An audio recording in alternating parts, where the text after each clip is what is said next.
চাওক প্ৰত্যেক বছৰে আমি হস্ততাঁত দিৱস ৭ আগষ্টত উদযাপন কৰোঁ আৰু আমি এইখিনি শিপিনীৰ কাৰণে কৰোঁ। আজি এইটো শিপিনীৰ দিন। শিপিনীবোৰে গোটেই বছৰটো কষ্ট কৰে, চবৰে এটা দিন থাকে, তো তেওঁলোকৰ কাৰণেও এইটো এটা বিশেষ দিন। কিন্তু এইবাৰ আমাৰ বস্ত্ৰ মন্ত্ৰালয়, ভাৰত চৰকাৰে এইবাৰ বিশেষভাৱে যে কলেজৰ ছাত্ৰ ছাত্ৰীকো উৎসাহ যোগাবলৈ, কাৰণ আমাৰ এই যিটো পৰম্পৰা, আমাৰ হস্তশিল্প, বয়ন শিল্প, এইটো এটা পৰম্পৰা, আমি পৰম্পৰা মতে চলি আছোঁ। কিন্তু এতিয়া যদি আমি এই পৰম্পৰাটো লুপ্ত হৈ গৈ আছে, আমাৰ মাহঁতৰ পৰা আমাৰ শিকিছিল, মাহঁতে আইতাহঁতৰ পৰা শিকিছিল, কিন্তু লাহে লাহে এইটো নাইকিয়া হৈ গৈছে। তো এইটো আকৌ পুনৰ জীৱিত কৰিবলৈ, কাৰণ আমাৰ যদি উত্তৰ পূৰ্বাঞ্চলত চাব যায়, ভাৰতৰ ভিতৰতে সকলোতকৈ বেছি শাল আছে, তাঁতশাল আছে। তো সেইকাৰণে আমি ক'ব লাগিব যে আমি এই পৰম্পৰাটো জীয়াই ৰাখিবলৈ আৰু হেৰাই যোৱা আমাৰ শিল্পীবোৰ বা আমাৰ কুশলীবোৰ আমি যাতে নাকিম আছে। যদি শিপিনীৰ ষ্টুডেণ্ট হয়, মই কৈছোঁৱে মোৰ বক্তব্য যে 2 লাখলৈকে বছৰি পাব পাৰে, যদিহে তেওঁলোকে এই বস্ত্ৰ বিভাগত পঢ়ে।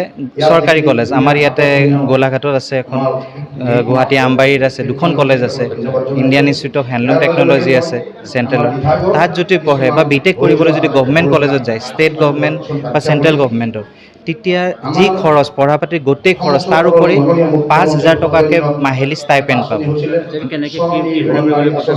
সেইটো আমাৰ শিপিনী সেৱা কেন্দ্ৰ গুৱাহাটীত আছে। আপুনি যদি ষ্টুডেণ্টজন তাতে শিক্ষা ডিপ্ল'মা বা বিটেক কৰি আছে, তেতিয়া গোটেইখিনি মানে ফিজ পে'মেণ্টৰ গোটেইখিনি, কিন্তু শিপিনীৰহে ল'ৰা ছোৱালীৰ কাৰণে এই বিশেষখিনি আছে।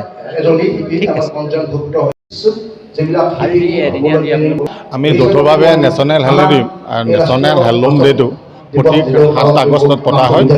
এয়া 2015 চনত অসম মাননীয় প্ৰধানমন্ত্ৰীদেৱে প্ৰথমবাৰৰ বাবে এই 7 আগষ্টত হেণ্ডলুম ডে হিচাপে পাতিছিলে, আৰু তাৰ পৰা প্ৰতি 7 আগষ্টতে এই হেণ্ডলুম ডে'টো উদযাপন কৰা হয়।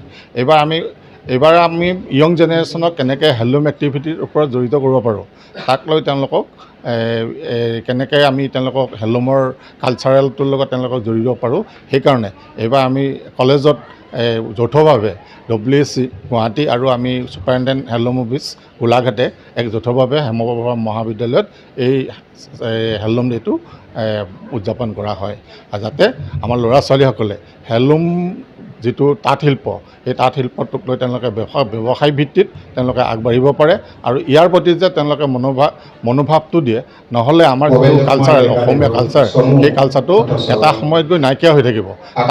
তাঁতশালখনৰ লগতে আমাৰ অসমীয়া কালচাৰটো জীয়াই আছে, আমাৰ সংস্কৃতিটো জীয়াই আছে।